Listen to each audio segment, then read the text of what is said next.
আমাৰ ছাত্ৰ-ছাত্ৰীসকল আশা কৰোঁ তোমালোকে পঢ়া শুনা কৰি আছা। অলপ ভয় লাগি আছে মানে পৰীক্ষা যিটো ওচৰ চাপি আহিছে। এই ভিডিঅ'টো মই আৰম্ভণিতে কৈছোঁ যে ঠাণ্ডাটো তোমালোক কোৱা হৈছে। এই ভিডিঅ'টো কেৱল যিসকল ছাত্ৰ-ছাত্ৰীয়ে পঢ়িব মানে ভালদৰে নাপালে, অৰ্থাৎ সময় যিটো বহুত কম, অৰ্থাৎ পাছ কৰিব বিচাৰে বা অলপ পাৰ্চেণ্টেজ বিচাৰে, তেওঁলোকৰ বাবে কৈছোঁ। এই ভিডিঅ'টো চাই কেনে 90%, 80% কোনেও নাপায়। গতিকে কমেণ্ট কৰাৰ আগতে তোমালোকৰ সময় বেলেগত ব্যৱহাৰ কৰা, এই ভিডিঅ'টোৰ পৰা আঁতৰত থকা যিসকল ছাত্ৰ-ছাত্ৰীয়ে 80-90 পাব বিচাৰে। ছাত্ৰ-ছাত্ৰীসকল বহুতে ভিডিঅ' বনাই 80-90%, কিন্তু কেতিয়াও বিবেচনা নকৰে যে যিসকল ছাত্ৰ-ছাত্ৰী পাছ কৰিব বিচাৰে, 40%, 50% পাব বিচাৰে, তেনেবোৰ ছাত্ৰ-ছাত্ৰীৰ কথা কোনেও বিবেচনা নকৰে আৰু ভিডিঅ' প্ৰস্তুত নকৰে। মই তোমালোকৰ যিটো সময় কম আছে, গতিকে এইকেইদিনটো তোমালোক 80% বা 90% পোৱাব নোৱাৰো। গতিকে মই যিমান পাৰোঁ তোমালোকক পাছ কৰাবৰ কাৰণে বা ছেকেণ্ড ডিভিজন পাবৰ বাবে আৰু ফাৰ্ষ্ট ডিভিজন পাবৰ কাৰণে মই চেষ্টা কৰিম। ছাত্ৰ-ছাত্ৰীসকল তোমালোকে ভিডিঅ'টো লাষ্টলৈকে চাবা, যিহেতু তোমালোকৰ বাবে ভিডিঅ'টো প্ৰস্তুত কৰিছোঁ। চাবা, তোমালোকে ধুনীয়াকৈ পাছ কৰি যাব পাৰিবা, যিসকলৰ এতিয়া বিশ্বাস নোহোৱা হৈছে যে মই পাছ নকৰিম নেকি, তেনেকুৱা ছাত্ৰ-ছাত্ৰীৰ কাৰণে। ছাত্ৰ-ছাত্ৰীসকল তোমালোকে ইমান আৰু মূৰ সোমোৱাৰ কোনো প্ৰয়োজন নাই। পাছ কৰিবৰ বাবে কেইটামান মই টিপছ ব্যৱহাৰ কৰিম, টিপছ দিম। চাবা তোমালোকে টিপছটো লাগে নে নালাগে, তোমালোকে নিজেতো বিবেচনা কৰিব পৰা শক্তি আছে। প্ৰথমতে মই মেথছৰখিনি বস্তুখিনি বুজাই লওঁ, তাৰপিছত তোমালোকক ক'ম। ছাত্ৰ-ছাত্ৰী তাৰ আগতে তোমালোক জনাই থওঁ, তোমালোকে ভালদৰে পঢ়িবৰ কাৰণে এতিয়া কি লাগিব, তোমালোকক কুৱেশ্যন পেপাৰ বিচাৰি থাকিবৰ কাৰণে তোমালোকক সময় নাই। ফাৰ্ষ্ট কথা, সময় নাই, যেনেকৈ নহওক পঢ়িব লাগে। ছেকেণ্ড কথা হৈছে তোমালোকৰ কি হয়, মক টেষ্ট দিব লাগিব দেই। মক টেষ্ট মানে কি, তোমালোকক কিছুমান পেপাৰ মই দি দিম, ঠিক আছে, হোৱাটছএপত দি দিম, আৰু সেই পেপাৰবিলাক তোমালোকে কৰি চাবা যে কিমান নম্বৰ পালা। সমাজ বিজ্ঞান ওলালা যে চাওঁতে কিমান নম্বৰ পালা, মই 60 পালোঁ নে নাই, মই 50 পালোঁ নাই, সেইবিলাককে মক টেষ্ট বুলি কোৱা হয়। মক পেপাৰ মানে পৰীক্ষাৰ আগতে নিজে প্ৰিপেৰেশ্যন হোৱা, সেইটো চাবা। প্ৰথম এতিয়া আজিৰ পৰা ক্লাছ ষ্টাৰ্ট কৰিবা, ধৰা হ'ল আজি তোমালোকে আমাৰ ক্লাছ এটা আছে, ক্লাছত জইন হ'ব পৰা। ক্লাছ মানে হোৱাটছএপ গ্ৰুপ আছে, য'ত তাৰমানে মক টেষ্টবিলাক দি দিয়া হয়। মক টেষ্ট বেছি পইচা নহওঁতে 99 টকা। মই সদায় মাথা মাৰোঁ দুখীয়া ছাত্ৰ-ছাত্ৰীবিলাকৰ কাৰণে, বেছি নহয় 99 টকা কমন কুৱেশ্যন এনচাৰ পাবা। লগতে তোমালোকে কি পাবা যে কুৱেশ্যন এনচাৰবিলাক সম্পূৰ্ণ পাই যাবা, নোটছ পাই যাবা, কমন কুৱেশ্যন এনচাৰ পাই যাবা। মানে সম্পূৰ্ণ যিমান পাৰোঁ তোমালোক নোটছবিলাক দিব চেষ্টা কৰিম, তোমালোকে যে লিখিব নালাগে। এতিয়া তোমালোকক আজি এখন মক টেষ্ট দি দিম, তোমালোকে জইন হোৱাৰ লগে মক টেষ্টখন পাই যাবা।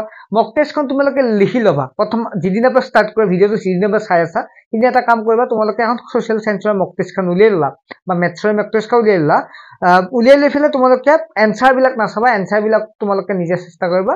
এনচাৰবিলাক নাচাই কেনে তোমালোকে চেষ্টা কৰিবা কেইটা হ'ল তোমালোকৰ, ঠিক আছে, কেইটা তোমালোকে হ'ল চাবা যে মই 40টা পাৰিলোঁ। তোমালোকৰ কনফিডেন্স অলপ হ'লেও বাঢ়িব যে মই 40টা মানে কিমান, 30% লাগে পাছ কৰিবৰ কাৰণে, মই 40টা পালোঁ, মানে 40% পালোঁ। গতিকে 40% পালা মানে তোমালোকে আৰু ধৰা হ'ল 20%, 30% যে তোমালোকে জোৰ দিয়া, ধুনীয়াকৈ 60%, 70% আহি গ'ল। গতিকে তেনেকুৱাকৈ চাবা, যিসকলে ভাবিছে মই পাছ ফেইল কৰিলোঁ, যে মই কি আছে মক টেষ্টখন উলিয়াই পেলাই মই পালোঁ মাত্ৰ 20 নম্বৰ, তেতিয়াও মানে চিন্তা কৰিব নালাগে। তোমালোকে গম পালা যে মই যদি এনেকুৱাকৈ যাওঁ, মই পৰীক্ষাটো ফেইল কৰিব লাগিব, গতিকে মই এতিয়া অলপ পঢ়িব লাগিব। আকৌ তেনেকুৱাকৈ আকৌ তোমালোকে এসপ্তাহ পঢ়ি আকৌ মক টেষ্ট এখন দিলা, ঠিক আছে, মক টেষ্টবিলাক মই দি দিম। আকৌ মক টেষ্টখন দিলা, দি পেলাই চালা যে এবাৰ মই 60 পাইছোঁ, মোৰ পঢ়াৰ লাইন আহি গৈছে। মই আকৌ বোলে 19 পাইছোঁ, 20 পাইছোঁ, তেতিয়া মোৰ পঢ়া পিছুৱাই আছে, আৰু ষ্টাডি কৰিব। এইটো এটা ফ'ল' কৰিলে তোমালোকে কিন্তু মেট্ৰিকত ধুনীয়াকৈ পাছ কৰিব পাৰিবা। মই নিজৰ এক্সপিৰিয়েঞ্চৰ পৰা কৈছোঁ, তোমালোকে এইটো ব্যৱহাৰ কৰিব পাৰা। মই আগতেও কৈছোঁ, এইটো কোনো 90% পাব ষ্টুডেণ্ট, 80% পোৱা ষ্টুডেণ্টৰ কাৰণে ভিডিঅ'টো একেবাৰে নহয়, ঠিক আছে। সময় অপচয় নকৰি চাই নাথাকিবা। অকল যিসকল ছাত্ৰ-ছাত্ৰীয়ে অলপ মানে ঘূৰি ফুৰিলে, ক্লাছ নকৰিলে, এতিয়া ভয় লাগিছে, তেনেকুৱা ছাত্ৰ-ছাত্ৰীৰ কাৰণেহে কৈছোঁ। এতিয়া চাবা, তোমালোকে মেথছৰ কাৰণে মই দেখাই দিছোঁ, তোমালোকে পাছ কৰা কেনেকুৱাকৈ পাছ কৰিব পাৰিবা। আৰু যিটো হোৱাটছএপ গ্ৰুপ আছে, এই হোৱাটছএপ গ্ৰুপত তোমালোকে SMS কৰিব লাগিব, ক্লাছ 10ৰ মোক গ্ৰুপত জইন হোৱা বুলি। মাত্ৰ 99 টকা, বহুত পইচা যাব তোমালোকৰ, কাৰণ মই তোমালোক কষ্ট কৰিম, যিহেতু তোমালোকৰ পৰা এটা ল'ব লাগিব, মাচুল ল'বই লাগিব। গতিকে বেছি নহয়, এতিয়াও জইন হৈছে বহুত ছাত্ৰ-ছাত্ৰী, গতিকে সেইবিলাক পিছৰ কথা। এতিয়া আমি কিমান পাব লাগে, পেপাৰখনত 27 নম্বৰ পাব লাগে। 90ৰ ভিতৰত কিমান পাব লাগে, 27 পাব লাগে, ঠিক আছে। 5 মাৰ্ক হৈছে 27, আৰু প্ৰেক্টিকেলটো থাকিবই। প্ৰেক্টিকেলটো বাৰু মেক্সিমাম 10, 9, 8 সিমান পাই বাৰু, সেইটো বেলেগ কথা। এতিয়া আমি 27 কিয় পাব নোৱাৰিম, তোমালোকক মই টিপছ ব্যৱহাৰ কৰিছোঁ। মেইনলি মেথছখিনি বহুতে টান পায়, বহুত চিন্তা, আৰু মেথছ কি কৰিম কি নকৰিম এনেকুৱাকৈ। তোমালোকক মই দুটামান প্ৰস্তুত কৰি আছোঁ, চাবা। মেথছৰ এনেকুৱা ভাগ আহে, চোৱা, পুনৰালোচনা নামৰ যিটো পাঠ আছে, এইটোৰ পৰা 6 নম্বৰ আহে। 1 নম্বৰীয়া 1, 2, 3, 4টা আহে, আৰু 2 নম্বৰীয়া 1 আহে, 6টা আহে। গতিকে তোমালোকে যেতিয়া পুনৰালোচনাখন চাবা, চোৱাৰ লগে লগে তোমাৰ তাত 3 নম্বৰীয়া প্ৰশ্ন, বহুত দীঘল দীঘল প্ৰশ্ন কেতিয়াও চাব নালাগে, ঠিক আছে এইটো চোৱা বাস্তৱ সংখ্যাত চোৱা ঠিক তেনেদৰে বহুপদত এটা 4 নম্বৰে চাব লাগিব গতিকে 2 নম্বৰে চাব লাগিব নে নালাগে এতিয়া নেক্সট কথা হ'ল পুনৰ আলোচনাত কেই নম্বৰ আহিব 6 নম্বৰ আহিব ঠিক আছে মই এইটো ফলাই লৈছো পেনটো মই লিখা নাই গতিকে কেই নম্বৰ আহিব 6 নম্বৰ আহিব এই 6 নম্বৰৰ ভিতৰত পুনৰ আলোচনাটো ইমান টান নহয় লগতে যি পাৰ্ট 3 টো নাহে হয় নহয় গতিকে টান হয় নেকি ধুনীয়াকৈ যদি চোৱা নিশ্চয় তোমালোকে এইটো পাৰে মই ইয়াৰ পৰা ধৰিলো তোমালোকে 3 পালা 4 ধৰিব লাগে মই 3 নম্বৰ পালা বুলি ধৰিলো পাৰিবা ইতনে 100% চিয়ৰ সকলে 3 নম্বৰ পাব ইয়াৰ পৰা ঠিক আছে যদি অলপ গুৰুত্ব দিয়া পুৰা বাস্তৱ সংখ্যাটো ইমান টান নহয় ঠিক আছে টান যদিও আমি ধৰা হল ইয়াৰ পৰা 2 নম্বৰে ধৰিলো ঠিক আছে ধৰি লৈছো 2 নম্বৰ পাব বুলি ইয়াৰ চিন্তা কৰিছা মই হেতু কাৰণে কৈছো বহুপদটো 8 নম্বৰৰ ভিতৰত 1 নম্বৰটো দুই এটাটো পাৰিবাই যেনেকৈ নহক মই ধৰিলো ইয়াৰ পৰা 3 পালা 8 নম্বৰৰ পৰা 3 নম্বৰ পালা বহুপদ হল দুটা চলকযুক্ত ৰৈখিক সমীকৰণ a + o1 b1 এইবিলাক কিছুমান জানে গতিকে ইয়াৰ পৰা মই ধৰিলো 2 নম্বৰে পালা একদম কমে ধৰি আছো ঠিক আছে তাৰ পিছত নেক্সট দ্বিঘাত সমীকৰণ ইয়াতো ইমান টান নহয় মই ধৰা হল ইয়াৰ 2 নম্বৰে ধৰিলো ঠিক আছে 2 নম্বৰ পালা সমান্তৰাল বৰ্গৰ একেবাৰে সহজ চেপ্টাৰ একেবাৰে সহজ তথাপি মই 4 নম্বৰ ধৰিলো এজন ষ্টুডেন্টে কমচম 4 নম্বৰটা কৰিব পাৰিব এইটো চেপ্টাৰটো সহজ ত্ৰিভুজটো অলপমান টান বুলি মই ধৰি লৈছো বা এতিয়া যিসকলে পুৰণা কনসেপ্ট পাইছে আছে মই তাৰ পৰা 2 নম্বৰ 6 ভিতৰত মই জাস্ট 2 নম্বৰ ধৰিলো তাৰ পিছত স্থানকত জ্যামিতি অলপ সহজ আছে কিন্তু এই দূৰত্ব উলিওৱা সূত্ৰটো ইয়াত মই ধৰিলো 3 নম্বৰ ধৰিলো 3 নম্বৰ পাবা বুলি ধৰিলো ঠিক আছে চেষ্টা কৰিলে পাই যাবা ত্ৰিকোণমিতি পৰিচয় পিছৰ কিটা অলপ 2 নম্বৰ কিটা টান হ'ব গতে 2 নম্বৰ কিটা বাদ দিলে 1 নম্বৰ কিটা তোমাক ধুনিয়াকৈ পাৰিবা 3 নম্বৰ ধৰিলো হাতৰ ভিতৰত বৃত্তটো একদম সহজ বুলিয়ে ক'ব পাৰো কাৰণ তেনে চিত্ৰ আঁকিবলৈ 3 নম্বৰ ধুনিয়াকৈ পাৰিবা ইয়াত মই ধৰিলো 4 ধৰিলো অংকনটো মাত্ৰ এটা অনুশীলনী আহিব 11.1 আহিব 5টা নে 6টা মাত্ৰ অংক আছে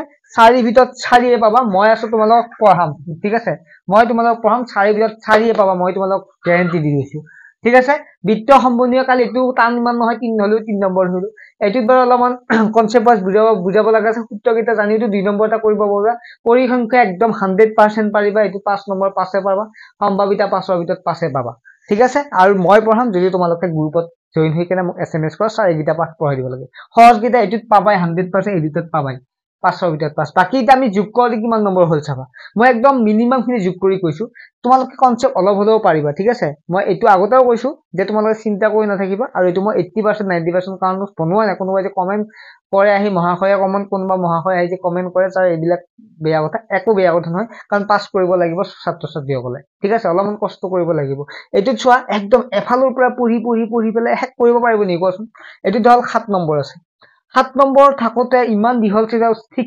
3.67 লাগি আছে 6 মান লাগি আছে 3.6 লৈকে এজন শুনে পঢ়ি হেক কৰিব পাৰিব নেকি মেথছটো নোৱাৰে গতিকে সেইবিলাক ভাবি একো লাভ নাই গতি আমি মিনিমাম খিনি ধৰি লৈছো ওৰপে যেনেকৈ নহক তেওঁলোকে পাব এইখিনি নম্বৰ 3 এ দিয়া 5 5 এ 3 5 এ 3 কিমান হ'ব 8 হল 8 9 10 11 12 12 14 13 14 15 16 17 18 19 20 21 22 23 24 25 26 27 28 29 30 পালে এখিনি লাগি পাছে কৰিলে 35 40 45 নম্বৰ ধুনিয়াকৈ পাই গেল 27 পাব লাগিছিল 45 মই কমেহে ধৰিছো এমসিকিউ খিনি ম্যাক্সিমামে পাৰিব একদম চিন্তা কৰিব নালাগে মই যিবিলাক দিম ধুনিয়াকৈ পাৰিবা এমসিকিউ খিনি ম্যাক্সিমামে পাৰিব আৰু কৰিব আৰু হয় নহয় এটা চাও মই ধৰিলো 45 নম্বৰে পালে বা 40 এ পালে ধৰা 40 নম্বৰে পালে ইয়াৰ পৰা কিমান নম্বৰ আহিল ইয়াৰ পৰা 10ৰ ভিতৰত পৰা 8 নম্বৰ হলো 48 নম্বৰ পালে মেথছত পাস কৰিলে নাই কোৱা মেথছত পাস কৰিলে না নাই নিশ্চয় কৰিব মেথছত পাস যদি এইখিনি ফলো কৰা খালি এটা কথা চাবি এইগিটা চেপ্টাৰ কিন্তু এৰি থৈ নাযাবি একদম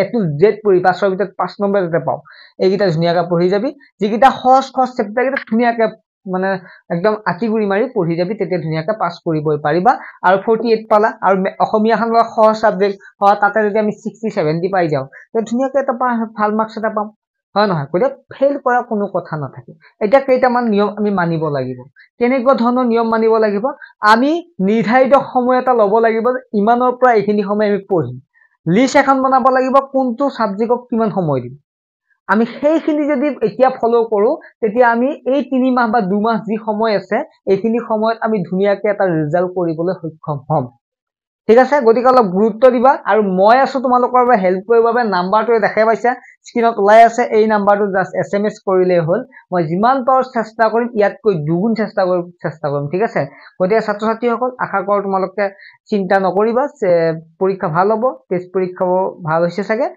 ইমান চিন্তা কৰিব লগা নাই মক টেষ্ট বিলাক দিয়া আৰু এনেকৈ তোমালোকে আগবাঢ়ি যোৱা আৰু বাকি পাঁচ কিটাৰ মই আলোচনা কৰিম চেনেলটোৰ সৈতে জড়িত হৈ থাকিব